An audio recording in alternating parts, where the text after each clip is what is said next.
And we're live. Welcome back, everybody. You are now tuned in for our third and final episode of this three-part series sponsored by the West Midlands Violence Reduction Unit. I am your gracious host, Mike Crawford from Farina Business Group, together with my lovely co-host, Ms. Danielle Knowles, who, for the purpose of this call, we're going to be referring to as DK because we have other Danielles on the panel. Today's panel, our panelists, we have three of them, Danielle, Addison, and Eshe, and I will let them introduce themselves by their name, their area, their place of education, and their age. If we can catch all of that. Danielle first. Hi, my name is Danielle and I go to Shark Academy in Walsall. How old are you? 13. Excellent. Who's next? I can go next. Hi, my name is Eshe. I'm 16. I live in Birmingham and I'm currently studying at King Edward's College. Excellent. Hi, I'm Madison. I'm 13. I'm studying in Shark Academy and I live in Brown Hills. Great. Welcome to all of our panelists. So without further ado, I'd like to hand off to DK, who's going to pull you all in for a short quiz. Yes, so to begin with, to get you all warmed up and find out what you know, we thought we'd start with a short quiz. The answers will be multiple choice, so no pressure on the answers. Yeah, it's just a little bit of fun for you. So our first question is, at any one time, what percentage of young people aged 5 to 16 years old in the UK have got a mental health problem? Is that 1%, 5%, 10% or 20%? So who would like to guess first? Put your hands up. Go on then, Ashay. Is it 10%? By any chance? I'm not sure. Let's get another one. What do you think, Addison? I'd say 10%. And how about you, Danielle? 20%. Oh, so you've overestimated there, Danielle. So the answer is actually 10%. So that's 10% of young people have a mental health issue in some form. Our next question, how many teenagers are believed to self-harm in the UK? Do we think that's 1 in 15, 1 in 30, 1 in 50 or 1 in 100? Who wants to go on then, Addison? I'd say 1 in 50. What do you think, Danielle? 1 in 50 as well. And how about you, Ashay? 1 in 30, maybe. Oh, okay. So you've all overestimated there. The answer is actually 1 in 50. Well, underestimated there, should I say. It's actually 1 in 15. So that shows that self-harm with the young people is very, very common, 1 in 15. So within a class, I guess your classes are around 30 students. So that would be at least 2 people within your class could potentially be self-harming, just to put that into perspective. So which of these symptoms do you believe can happen if you're depressed? So the answers are, you don't feel hungry, you feel hungry all the time, you're always tired, or any of the above. Who wants to go first? Go on, Danielle. Any of the above. And Addison, what do you think? I'd say any of the above. And how about you, Ashay? Yeah, same. Yeah, that's the answer. Any of the above. So yeah, it shows that you're aware of what's happening, and there can be a variation of symptoms, and I'm sure that there are many, many more with regards to young people and even adults when they're feeling depressed or feeling low. So which of these are possible triggers to a psychotic episode? Could it be going to school, taking drugs, going shopping, or all of the above? Go Me. on, Danielle. You can go. Is it all of the above? Who wants to go next? Addison? I'd say taking drugs. And how about you, Ashai? Yeah, taking drugs, or if not, all of the above as well. So the answer to that one is taking drugs.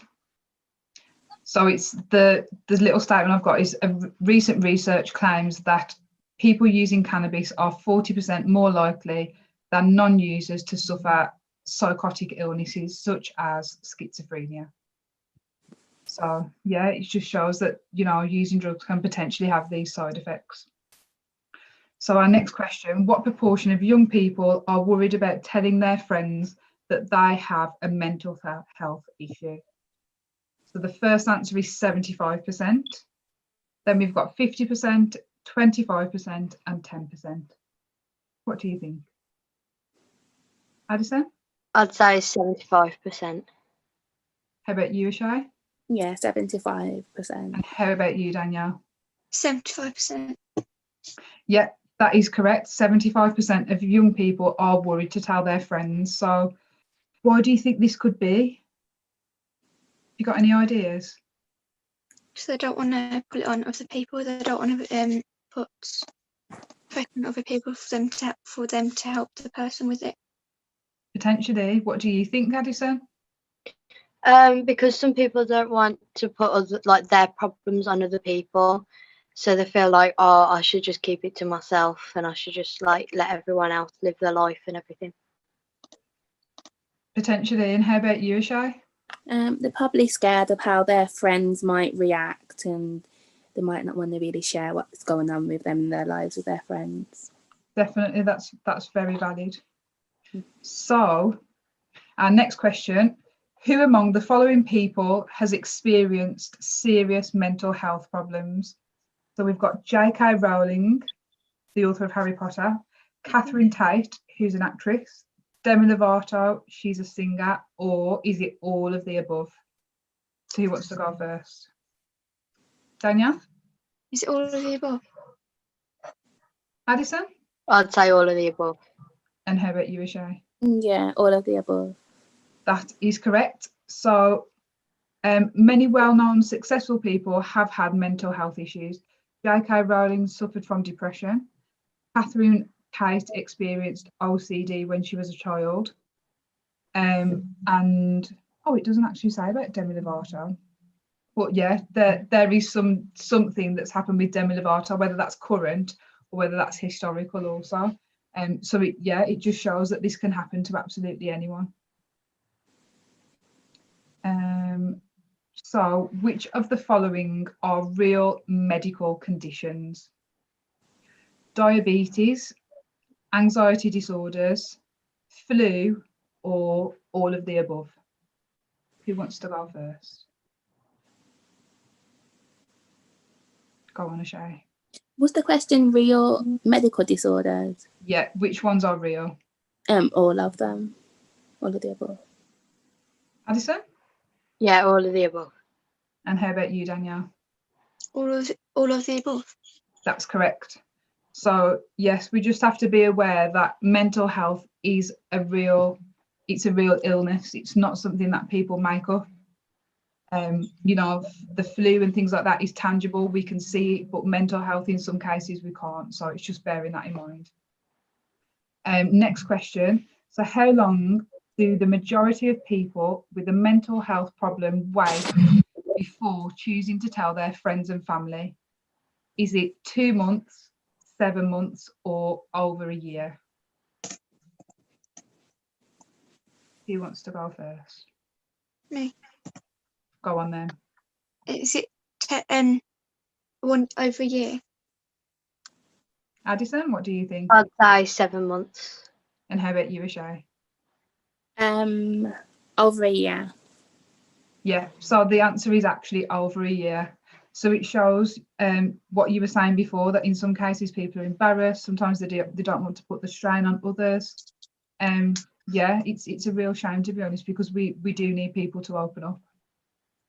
So, which country's Prime Minister was re-elected in 2001 after publicly taking time off for depression? So was it Poland, Norway, or Mexico?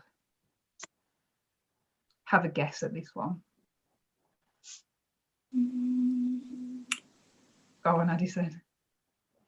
Poland. What do you think, Danielle?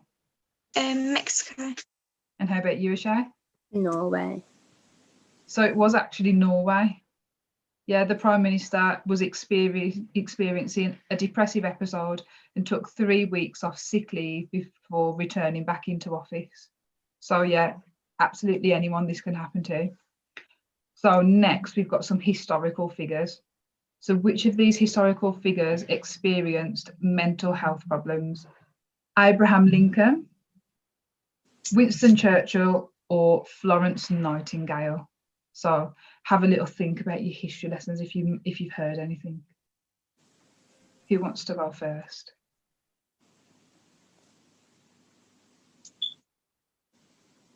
Go on then, Ashay. This is like a complete guess, but Abraham Lincoln. Who wants to go next? Mm. Go on then, Addison. I'd say Winston Churchill. And what do you think, Danielle? Florence Nightingale. So the answer is actually all of those people. So Abraham Lincoln experienced depression. Winston Churchill also lived with depression, and it's believed that Florence Nightingale had bipolar. So yeah, there's a lot that happens in history that, you know, it's probably not reported in school and it's not reported, but you know, as research goes, that's the outcome. So what proportion of young people with mental health problems say that the stigma they face makes them want to give up on life? So is that 6%, 26%, or 52%?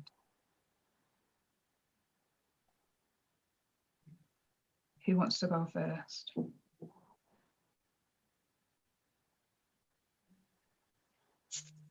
Go on, Ashay. 26%. Okay. What do you think, Danielle? 26%. And how about you, Addison? Yeah, I'd say 26%.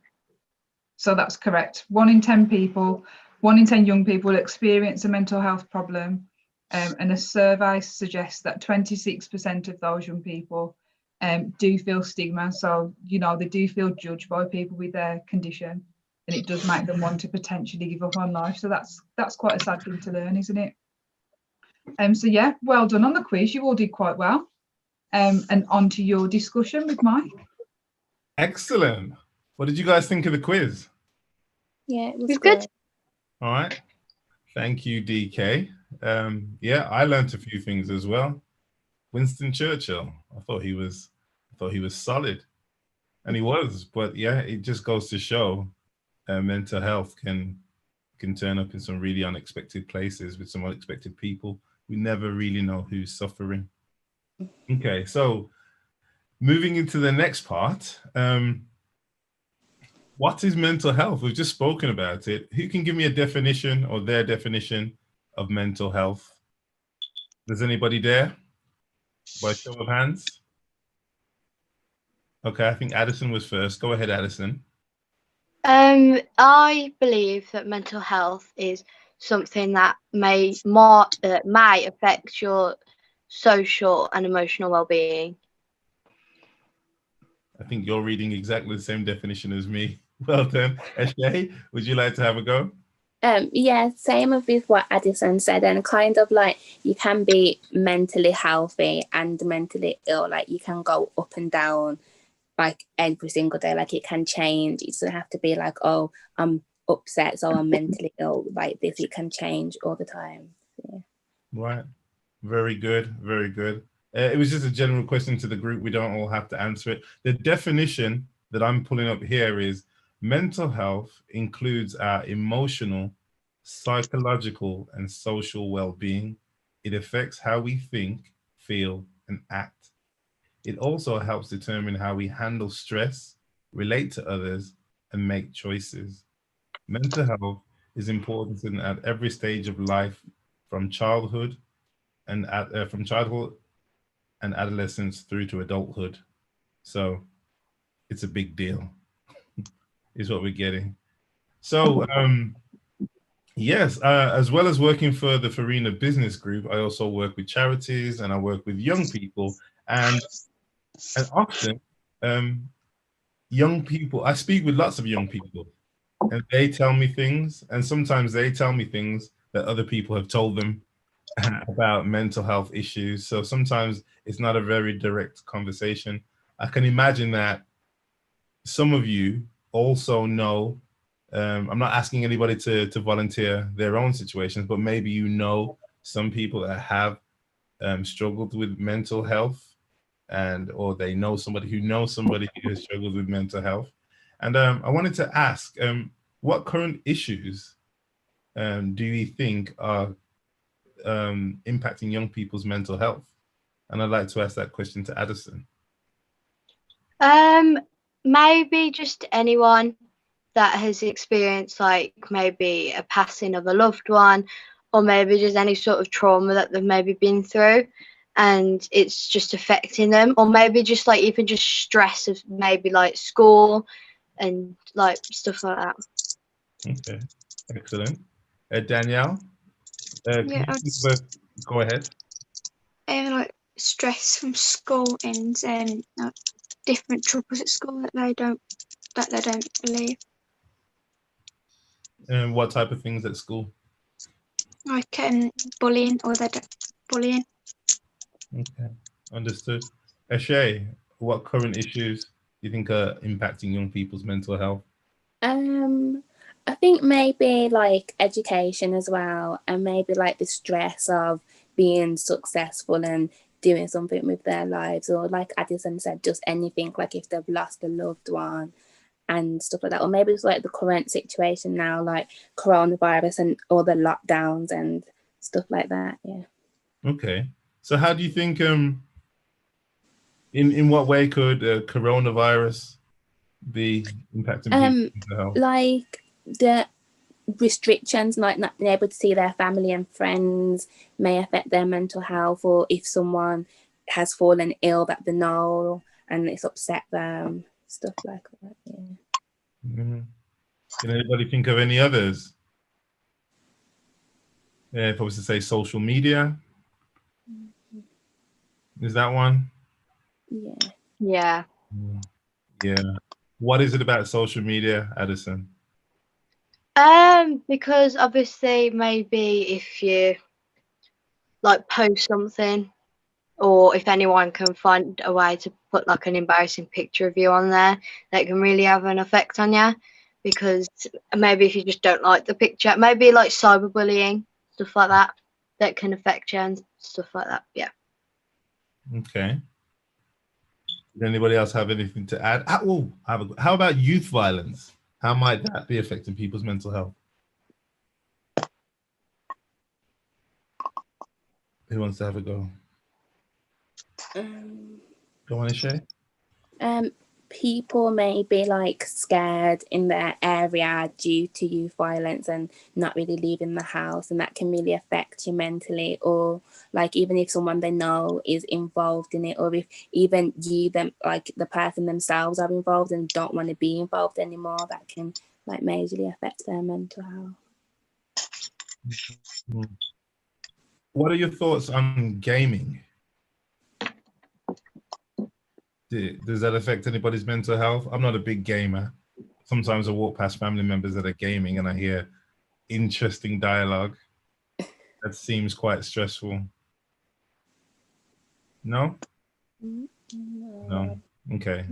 Maybe I'm making it up. Let's not throw gaming under the bus if it's not really an issue. Next question. What unavoidable everyday pressures negatively impact young people's mental health? So we did actually get one from Danielle earlier. She mentioned school and the things that go on at school. Are there any others to go with that?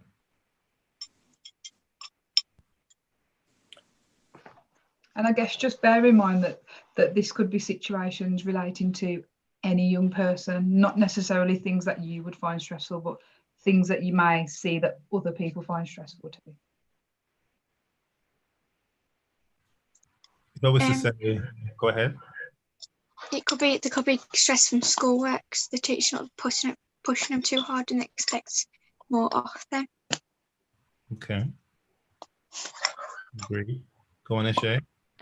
Maybe some young people are experiencing like pressure of like fitting in, or pressure of like doing what they don't want to do, and that's like kind of affecting their mental health as well. The pressure from was that from? Or like from their friend, like from friendship groups. Friendship groups, right? Yeah. That's a good one. What about home and family life? Could we get pressure from there as well? Yeah, like pressure from parents to like do well can kind of cause mental illness as well. Okay. So for the people that do run into these mental health issues, who can people typically go to?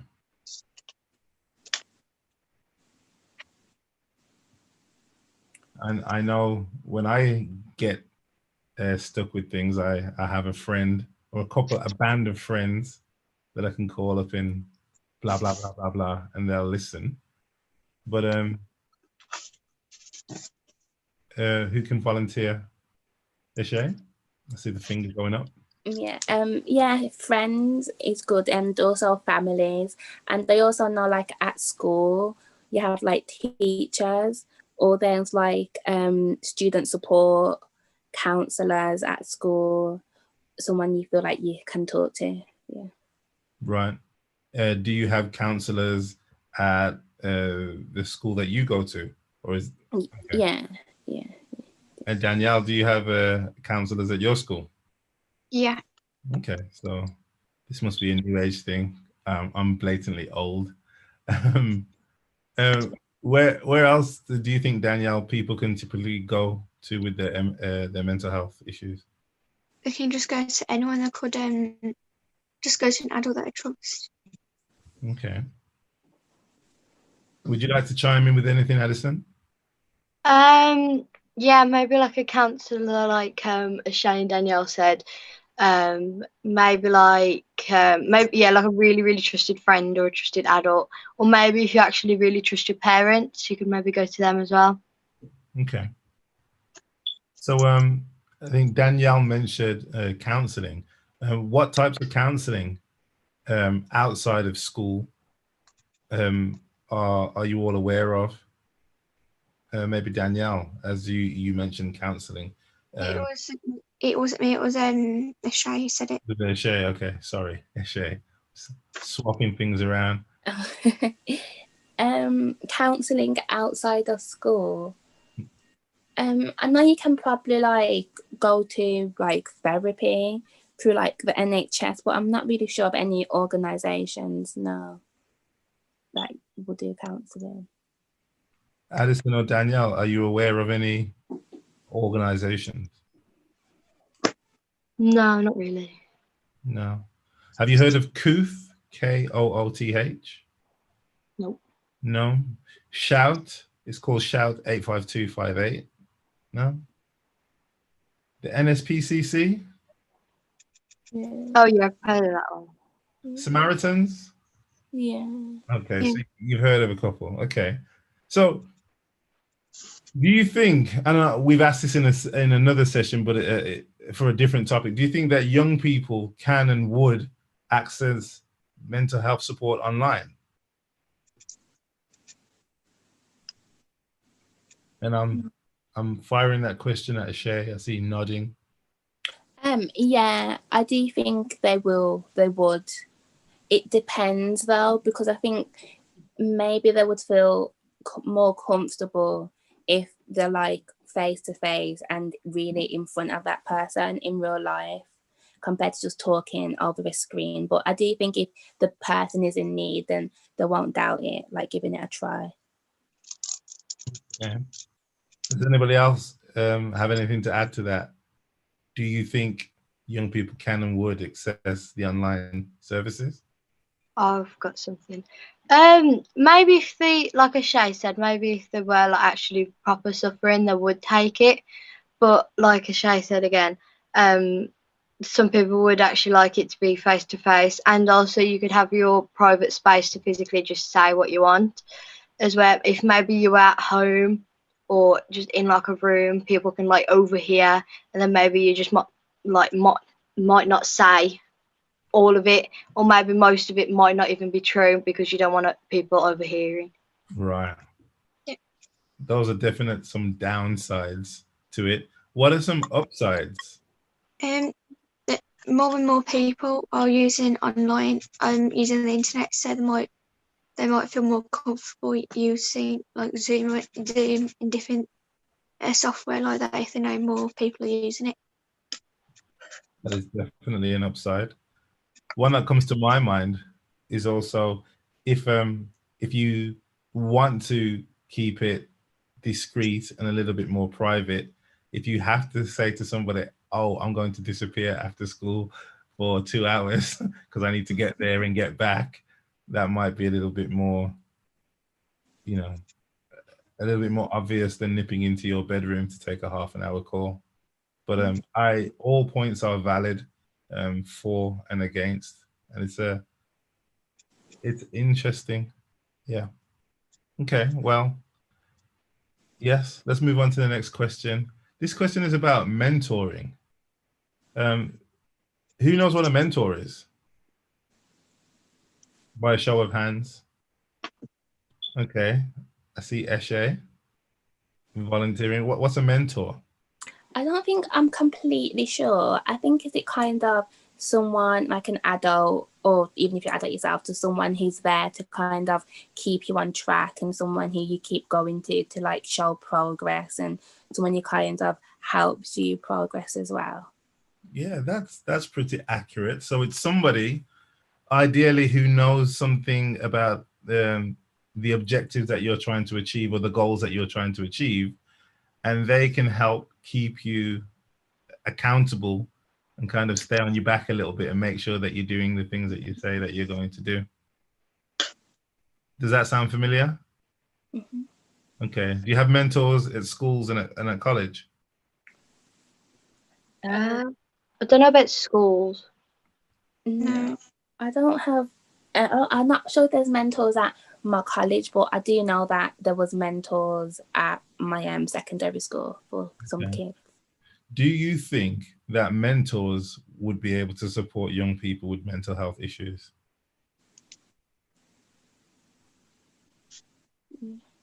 Not necessarily solve the issues, but perhaps there's somebody else to talk to. Wouldn't it depend on the situation how bad the issue is? Yeah, I guess it would. How comfortable you would feel about sharing stuff with the mentor. Because obviously if you're going to your mentor to learn how to play chess, maybe they might not be the right person to talk about this really personal issue, but maybe they might be if you already have a good relationship with them. Maybe they're not in the situation, maybe they can help you find support. But this is all maybe and possibly. Okay. Right. So who knows this word resilience?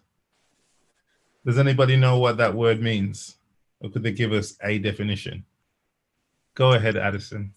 It means that you just don't give up on something, you just carry on until you can do it, kind of thing. I think. Okay. That's pretty much the definition I've got. I'm sure that Addison has hacked my computer because everywhere that I go for a definition, she just reads out my lines. So, so the definition that I have here, I'm going to try and spice it up to make it sound different. Resilience is an ability to recover from or adjust easily to misfortune or change. So when things go wrong, how easily or what the ability that you have to recover from it and move on, we call that resilience. So basically, Addison said it better. Let's follow that one. What are some of the young ways that young people can help themselves develop and build up resilience? What type of activities? Danielle, I'm looking at you. They could do like music to help them try, because with that you need to keep trying to be able to play all the notes. Yeah, and it helps clear your mind and moves you along in your thinking. Does anybody else have any other tactics and ideas of what can help them build resilience? I saw Addison's hand go up next. Maybe they could make a list of the things that they really wanted to try, but they've never got around to doing it. And then maybe they could pick like one of the things and then just like try and just do the hobby or something and just like learn how to do it. If that makes any sense. It makes sense. Eshe? I think maybe like playing sports can help with like resilience and kind of help you like build up something and kind of get involved in like a hobby. And when you like playing the sports, you kind of might lose a game, but you try harder and then you try again next time. And yeah, That's definitely a really good one. Yeah, I know lots of people that play sports and how that has helped them with their mental health challenges, because it puts them into a position where there's lots of rules to follow and boundaries that helps order their thinking.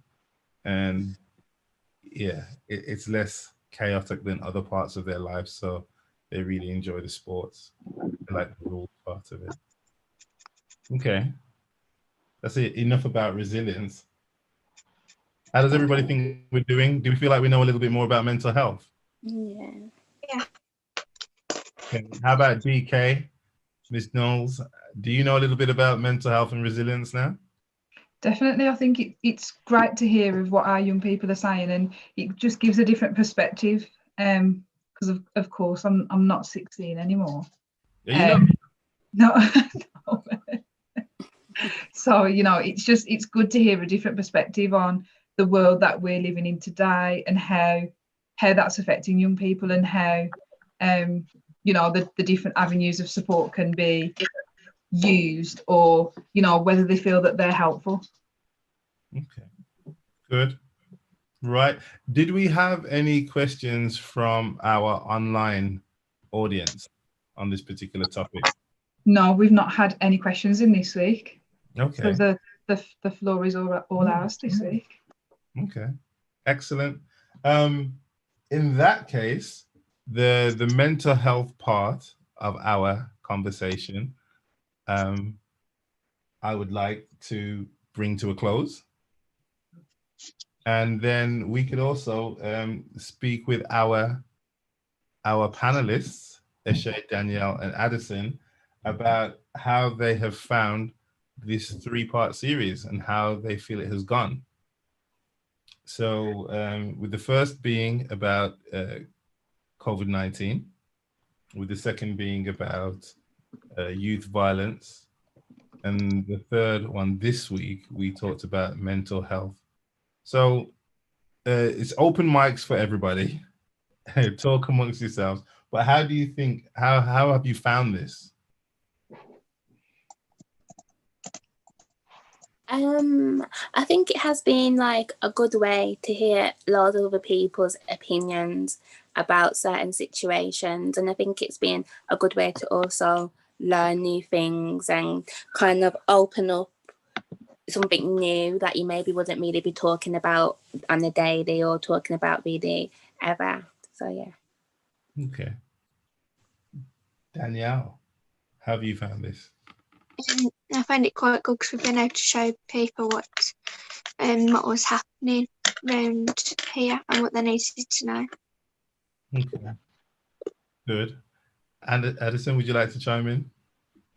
I've enjoyed doing it. I think it's something new to do, and it's been good seeing other people's views on the questions. And yeah. How do you feel about the fact that you have an audience of adults watching us speak?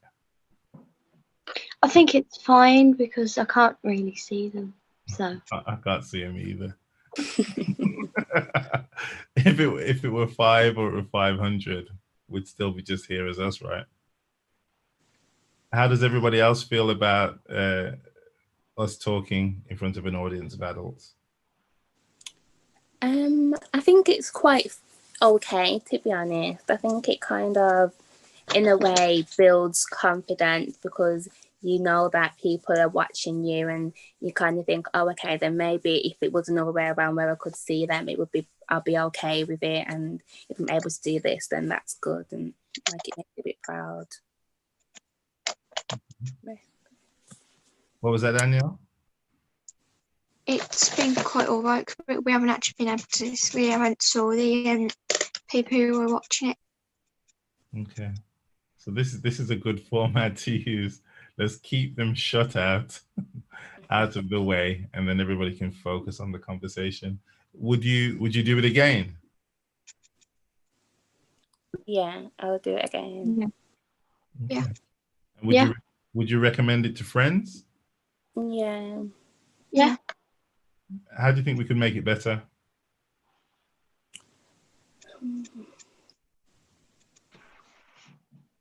Maybe more people. Yeah. See more views. So more people as in Like more people answering the questions. more people answering the questions. I was wondering, are you trying to get me replaced? Or come on. So you say more people answering the questions. So more people on the panel. Yeah. So Well- we can see more views on people's opinions. What would be a good number? 10, maybe. Round number, right? So what has everybody learned? And again, it's open mic. Feel free to jump in and interrupt each other and talk over each other, but you're far too polite for that. What has anybody learned?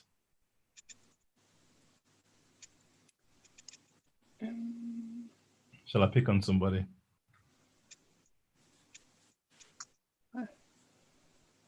Should I jump in as a viewer? Yes, please.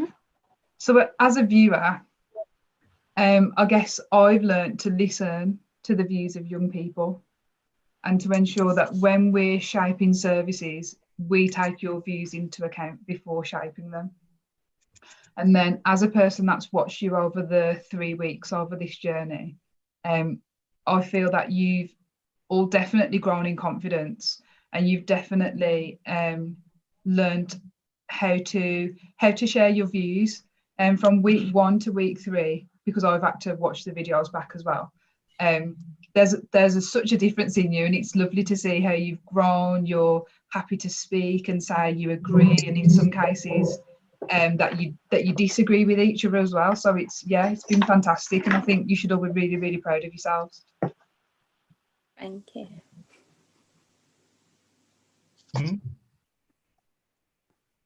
And I've learned that Danielle is DK is an excellent co-host. The lady behind the scenes. Behind the scenes and making the machine work. So yes, definitely big round of applause for Danielle Knowles. Were there any other learning points that anybody else wanted to bring up? Maybe, like Danielle said, learn to communicate like my ideas really better, and kind of to understand that it's okay to have a certain opinion, and that lots of people also share that same opinion as well. That's a really good one.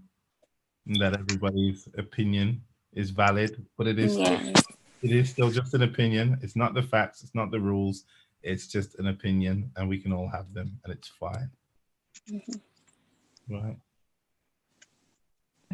And I think it's great that we've all came into this as strangers too, you know, and all been able to share views and build a bit of a bond over this journey, and I guess a level of trust as well. So I think it shows a lot for you all, definitely. Yes, I've definitely heard some great sharing, and I've seen where you've all been vulnerable and being confident and brave enough to share some of your insights, which honestly, I know a lot of adults that struggle to do that. So well done. Well done to you all. Okay, then. I think that brings us to the end of our session. I'd like to say thank you to our three panelists today. So that's Eshe, Danielle, and Addison. Thank you. Our wonderful co-host, DK Danielle Knowles. I'm Mike Crawford from Farina Business Group. I'd like to say thank you to the West Midlands Violence Reduction Unit for this opportunity, for this initiative. And yeah, I look forward to doing some more of this again in the future. I hope everybody found it useful. And just to add, thank you very much, Mike, for your hard work and for, you know, supporting our young people through this. It's been great. You're more than welcome.